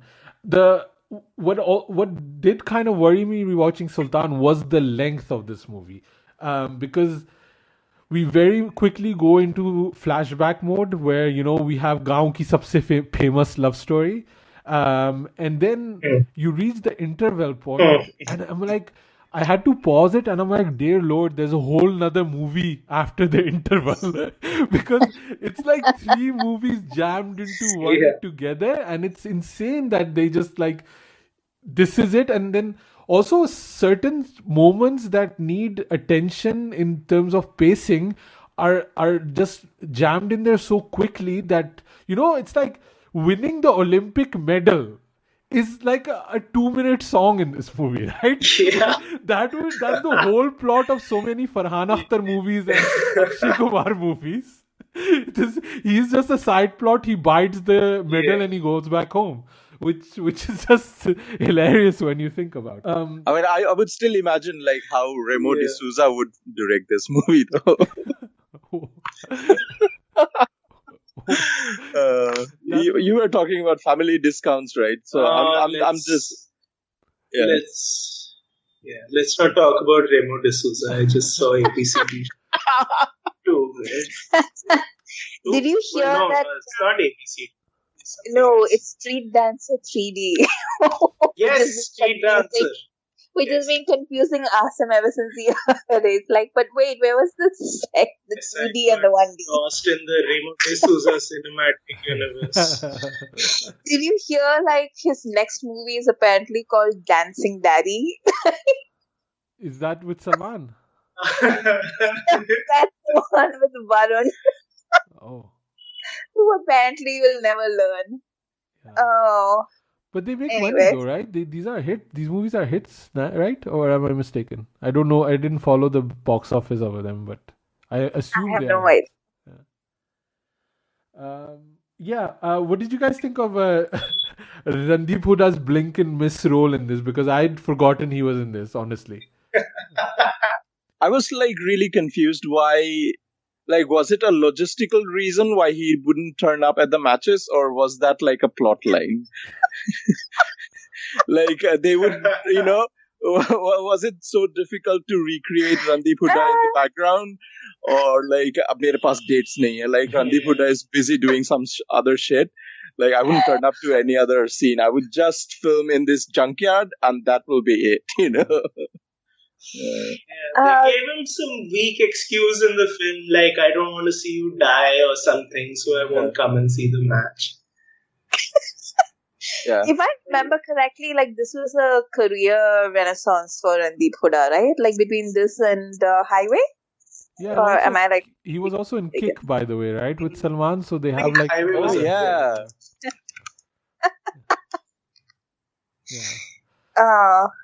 But yeah, I do think he was just there for basically 2 days, and that's it. Like, that's the only reason. And they also played it like he was kind of like Adrian in the Rocky movie, like, he doesn't want to see Rocky die, but it doesn't make any sense because Anushka also has to take on the Adrian role. So it's a bit of a romantic tension between the triangle, like who does really love Salman the most, Sultan the most in this movie. It's a weird one. I love his first scene though, the one where Salman and Amit Sadar come to kind of find this guy, and they see him training someone else, and then the first thing that he's saying to Sultan are Sultan Olympic champion, बच्चा मर गया, बीवी छोड़ के चली गई, काफी sad story. I think this is the most amazing cliche of a tough guy coach ever. Yeah. And then he says, तो मैं क्या करूँ? Row. And he's like also constantly eating, like he's eating apples, he's eating kheer, he's eating something, like constantly. He's like, he doesn't even want to give full attention to Sultan as the character or Sultan as the movie. Like, he's just there, like, sleepwalking through it. It's quite funny. Apparently that junkyard... So I can't get emotionally invested in you, so I'm gonna keep eating. Yeah. Although I think it's something also Brad Pitt does a lot. He's like a famously good eater on screen. Oh my god, I wonder if like Randeep Hooda is trying to be Brad Pitt. Oh my god, I'm gonna die. Because they do have that same kind of snatch body, like when they're both like, like very cut and skinny, like maybe there's something there. So apparently, like, Salman's like film sets have good food, the best food in the industry, and maybe that might have attracted Randeep Hooda to sign this movie.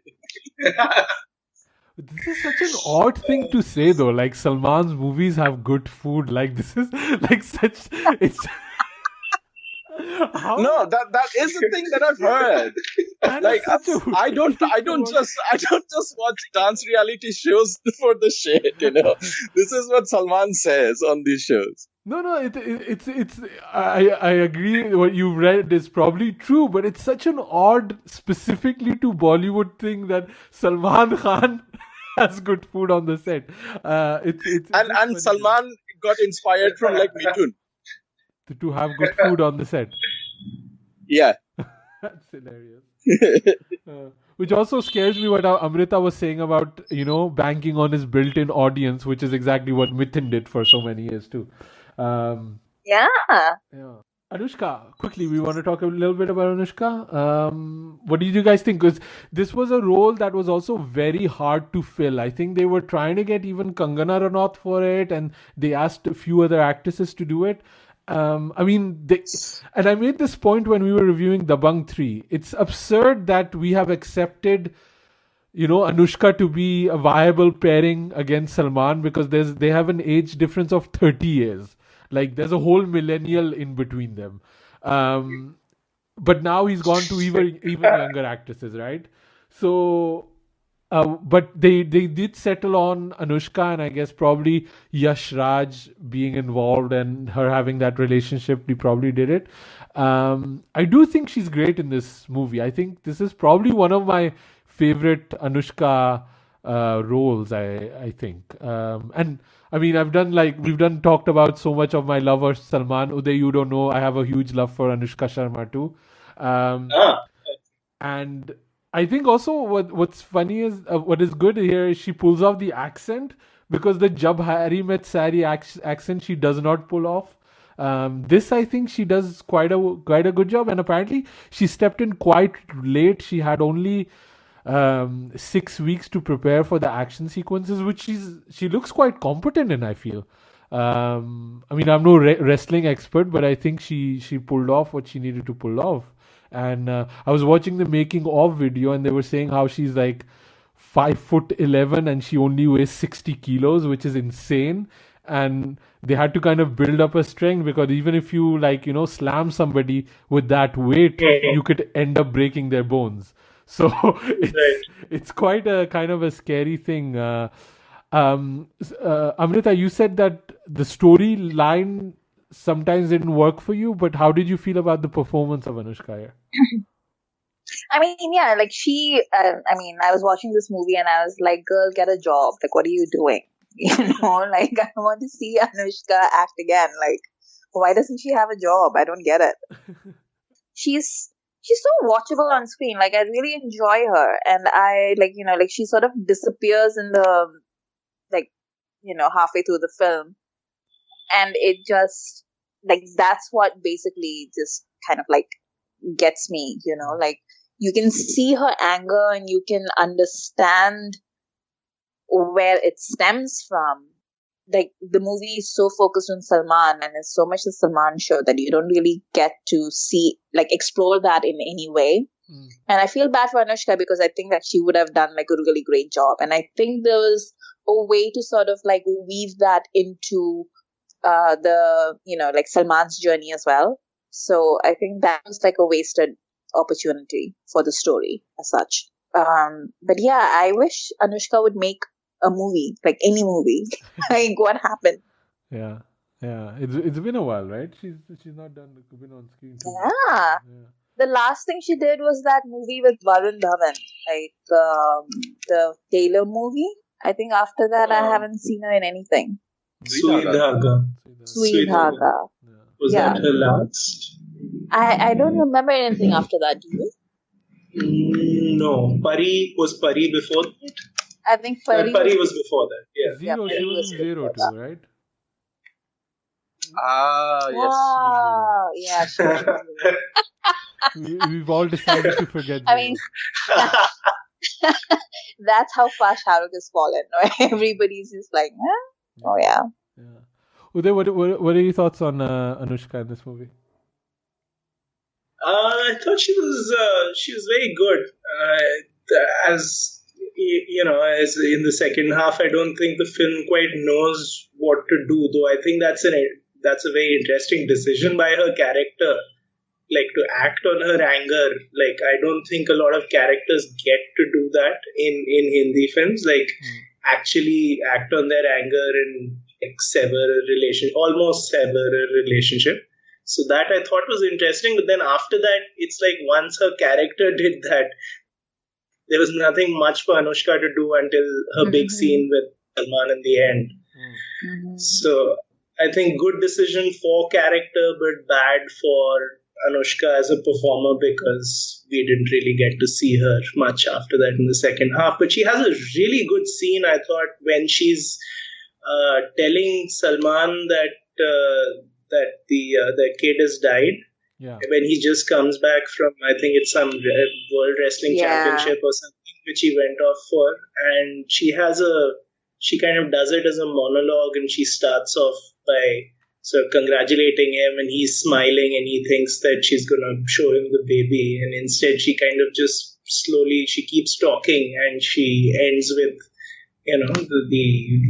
the news that the baby's dead. And I thought that was a superb scene from her. It's as moving, I think, as anything that Salman does in the film. And I didn't really notice that the first time I'd seen the film. It was when I was rewatching it for this that I noticed how good she was in that scene. Yeah. I also liked two things I also liked is that Bhabhi scene where he's Sultan is presenting her to his friends and one of them calls Bhabhi, and which is such a also desi thing, right? The friends will immediately start calling the girlfriend Bhabhi, and they've just literally just met and been on a scooter ride. but her anger and how her nostrils are flaring up, and I do think she does not just genuinely doesn't like Salman, like like as a person they don't get along, and I think the movie really played into that quite smartly. And I even like at the last moment where they're kind of coming, like she's coming to meet him after he's beat up, and he has this moment where he's like, you're not the only one that lost the son. He was both of our son, right? And I like that the movie doesn't give the final word to Sultan's character. She does still say, maa ka dard zyada hota hai. Like the mother's hurt is much more than the father's hurt. And he has to say sorry. And I think that's a small beat in the movie, but I think in any other movie that wouldn't have done there. Sultan would get the final word, right?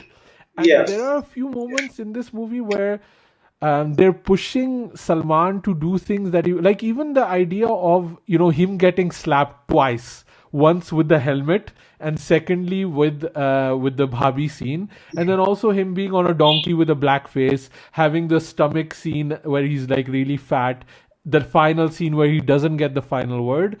I think this is where in a way Salman is being pushed out of his comfort male patriarchal hero scenes, and I think that's where Ali Zafar for me is smarter as a filmmaker than a lot of just mainstream Bollywood movies that he's basing his cinema on. He's taking it a little bit further with baby steps. I think we all can agree it could have been much more, but in a way it made me think of weirdly Cocktail. Like where you have Diana Penty, you have Saif Ali Khan and Deepika Padukone, and you are basically only interested in Deepika Padukone's character Veronica, and it's the same thing here. The most compelling character in Sultan and even in Bharat are the female characters, or even in Tiger Zinda Hai, it's Zoya's character. You want to see more of them, but the movie is still centered around the male characters, and that's where it kind of starts hurting it. I am excited that apparently there's a rumor that Ali Abbas Zafar is doing a superheroine movie with Katrina Kaif, like full on action. If that happens, that's really, really cool, because that's something we actually discussed on the podcast a few episodes ago. So, Joy, man, what was your favorite song to kind of wrap up? Is it not obvious? It's Jag Ghumeya. Is it Jag Ghumeya? Yeah. I mean, Baby Ko Baby is still good. I mean, it's part of our theme song of the show. Like, it starts... I knew it. I knew that's what you would say. No, I was saying, like, because we're also working on the new theme song and all, I was like, I like how our theme song starts. Baby Ko Baby. So, I have a thing, like, this movie does show that these people are in love, and it's a very sanitized way to show it. But even then, when, the flashback scenes that happen in Jag Ghumeya and Salman, like, Sultan is, like, remembering the days where they were in the Khet and dancing. It's still like, it's a very Bollywood masala way to show love, and it still works, man. It's a good song, and also like, we're not gonna hear probably Rahat Ali Khan singing songs for Bollywood for a while anymore, right? So it's kind of cool. Also, like, I heard the making, and he was like, praising how the lyrics were written, and there is a Rajasthani word in it. They use thare in the song Jag Ghumeya thare jaisa na koi, and it made him feel very close to Nusrat Saab's songs, which is great. Yeah. I'd just like to add one little thing to Jag Ghumeya. If you see Salman's big dance move in that, which is like a weird turn twist, and then he kind of lies on the floor and moves his hip once. It's almost a wrestling move. It is, yeah. Yeah. And there is a story behind it as well. Oh, really? Yeah. So that song is choreographed by Vaibhavi Merchant, but that move is not devised by her. So Salman has a story that this is a move that Arbaz Khan does at parties, basically. So he took it from him. So it's a very Bhai thing to do, yeah. Had a like an American friend with whom I watched. I think it was Dabang 2 or something, and then and she watches Hindi movies, and at one point like they were doing like the big dance, like I think it was like I can't remember the name of the song now, but it was the whistle song that he does in Dabang 2. And she turned to me in the middle of the theater and she was just like, I feel like there must be like a certain series of steps that are devised only for Salman, because only he can do those steps, and like nobody else can, like, carry them off, because they're just so particular to like Salman's persona. Yeah, I like that also, like when he's doing the step in Jagumya, that he can't stand up himself, and every time somebody from the audience help him stand up. But it's also interesting because he is playing kind of this older, wrestler, so it kind of makes sense to also him. His ribs are broken at that time. Yeah. True. There is continuity there. Yeah, true. Oh, wow. No, I just feel like when Salman does like comedy, like there's certain types of comedy that he's like really good at, and then sometimes he just makes me want to like beat him on the head with like a golfing pin. But anyway, go ahead. Well, there's always like he annoys you to a certain degree, but then there's one line or one delivery that starts to endear you again. It's this one. When he was giving blood, right? And he's so annoying up until that point, and he just says, like apun hum banda hi rare hai, like that was such like a good line to say at that moment. It just worked. That's a very good line. Yeah. By the way, my blood type is negative. Anushka kind of smiles almost when he says that. Like it's such a irritating line, but it kind of works. Yeah. That's a good moment for her. That's his shtick, right? That's Salman's shtick, being annoying until he's endearing. Uday, what was your favorite song? I like the title song. Which keeps getting played, especially those 4 lines. "Khoon mein teri mitti, mitti mein tera khoon." They play that through the thing, and I think they had to get that. Get something that would, be able to be played 7 or 8 times through the film without people getting tired of it. And I think that works really well. Yeah. And multiple times at the gyms. Yeah. It's the eye of the tiger of Sultan, basically, right? It's the same kind of setup, and I think they do a really good job. I think we've praised this song so many times. I think both Sujoy and me actually train with this soundtrack or this song in the gym, right, Sujoy? Yeah, absolutely. Yeah, it gets your blood pumping. Amrita, your favorite song? I don't know if it was also Jagumya or you... Yeah, it is. Okay. I mean, I like anything that has Rahat Fateh Ali Khan in it, like I love it. But it's a genuinely good song. Yeah. I mean, the whole soundtrack is quite good. Like even like Tuk Tuk with the Noorani sisters. Like just the whole, their voice, and then the rap with Vishal rapping. I think it's him rapping. It's just kind of a very interestingly composed song. I really appreciate it. I mean, the cinematography of 440 Vault is the best. Like, it's so good. It's so funny. And again, what you're saying, it plays so well into the talent of Salman, of the capabilities of Salman to be able to dance. But it's just, taking one step, shaking your shoulders, other step, shaking your shoulders. But because the magical elements in that song are so greatly fused, I think that song and the poetry of it really works. And Anushka looks amazing every time in that song. It's really cool. I like the visualization of it. By the way, did you guys know that all of those cities and the junkyard, that's all a set they built for this movie? Yeah, I saw the making and I was absolutely amazed by it. Yeah, because like I just thought they went into some city, absolutely, like real location. Yeah, but apparently it's all on set. They fused architecture from 3 different cities and created this massive set. And it's almost like a Bahubali level, but it's so in the background. I didn't even notice that it was a set. So that's kind of pretty cool.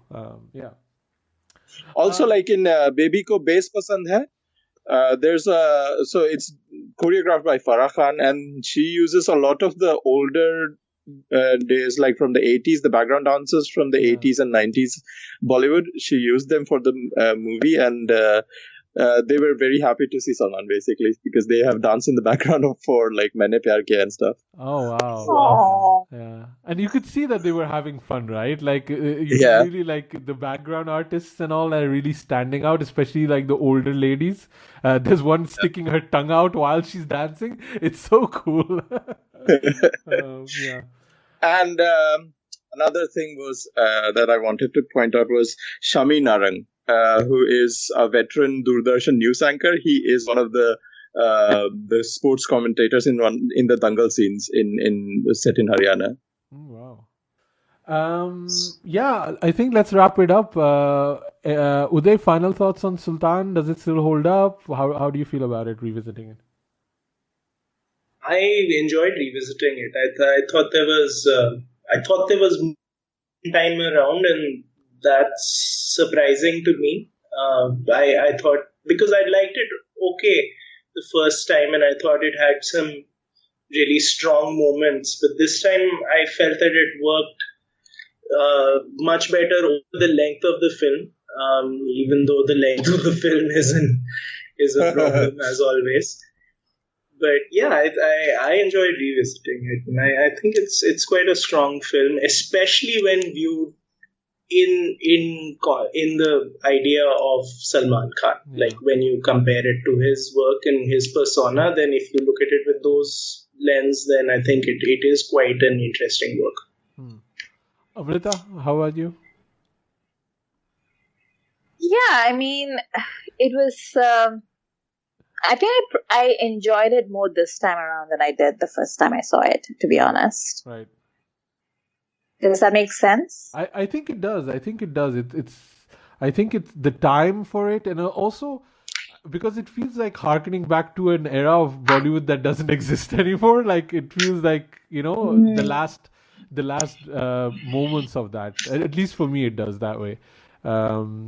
And like I said, the Dangal thing was happening, the boycott thing was happening at that time when the movie came out. So maybe, stepping away from that, you can appreciate it a little bit more. Unless I'm putting words in your mouth. Maybe that's not why you appreciate it more. No, I think it's a combination of all those things, I think, as well. I think everybody is so...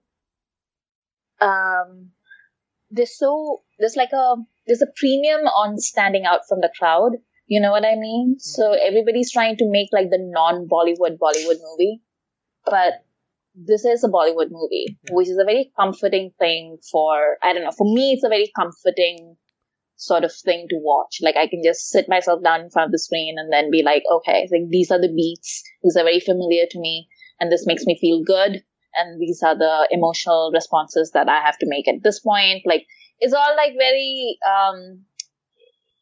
it's sort of coded into my psyche at this point. Yeah.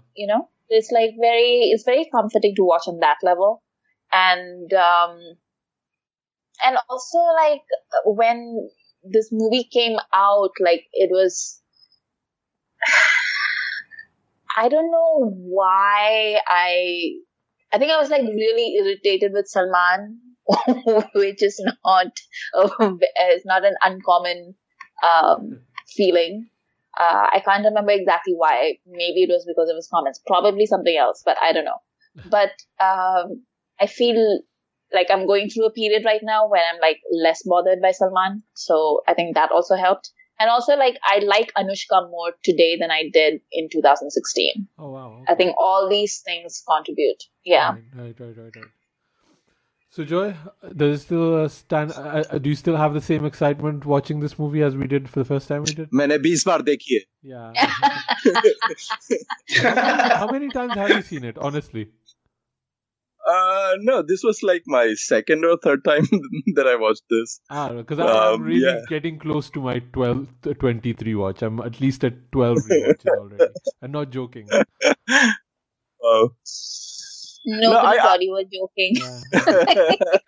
clarifying. No, like I get to watch like minute like YouTube clips and stuff, but this was probably the third time maybe that I had seen the entire movie in one sitting. Yeah. So yeah, and it still holds up. It's a great movie, and Salman Khan fans and Bhai fans and non-Salman Khan fans will like this movie all alike, I think. But maybe like Bhai fans will find something more to it. But yeah, there's something or the other to appreciate in this movie. This is actually even a movie I recommend to non-Bollywood fans, like people that aren't into Bollywood, because just the conventions and the cinematic tropes of a sports drama are universal. You know, everybody has seen Rocky, so just putting that in an Indian context is easy for people to, you know, grasp, like understand what's going on a little bit more. And then it is still kind of very much adapted to local sensibilities.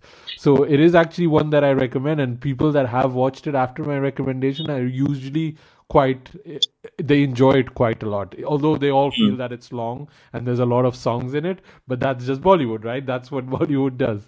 I mean, for me, it just totally works. I was gonna watch it in 2 sittings, but I ended up watching the whole thing in one go, because even though it's so same long, here. it's so long, but it just kind of moves quite with a nice pace. And I remember the first time I felt the O negative plot point was very forcefully fed into it, like the way it was written into the screenplay. But revisiting now, I felt it kind of worked more for me. I don't know. So the things that were very unsubtle seemed I've softened up on them. Even the part of, you know, Anushka's character giving up her career and everything for Sultan and her dreams, it really annoyed me the first time, but now rewatching it, I just feel she is very, very angry still, and that kind of I understood her a bit more out of it. I still wanted more from Arifa, but I mean, this is the movie that it is, so I guess it still works for me. And I really think this is one of the better Anushka Sharma performances too. So I'm really glad that she did take on this role, even if there was not many reasons for her to take on this role. I love it, and I fear it's one of the last great Salman movies. So yeah, I guess that's it for us for this episode. Uday, man, this was so much fun.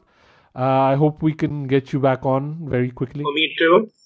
I would love to. This was... Sorry, I cut you off. Sorry? Yeah. Hello. Yes, you were saying? No. I was saying it was really fun, and I was really happy to be on. Where can people find you online? I'm at Udays, Yooday. Great. And Amrita, where can people find you online? You can find me on Twitter at AmritaIQ. So Joy? I'm on Twitter and Instagram at 9e3k. Great. We're on youpodcasting.com or khandaanpodcast.com. You can drop us an email with your comments at youpodcasting@gmail.com. Write us a review. We've been getting some good reviews too. I was actually going to read one and then I forgot it, but we can keep it for the next time. I think maybe like for the next one, we can also do another listener's pick, because we've been getting a lot of people emailing us with, can you cover this movie and that movie? Let's run another poll and see, put all of those listener polls picks together, and then maybe we can do another poll. It's been a while. Could be fun. Okay. That's it for us for this episode. We'll be back in 2 weeks' time, and thanks for listening.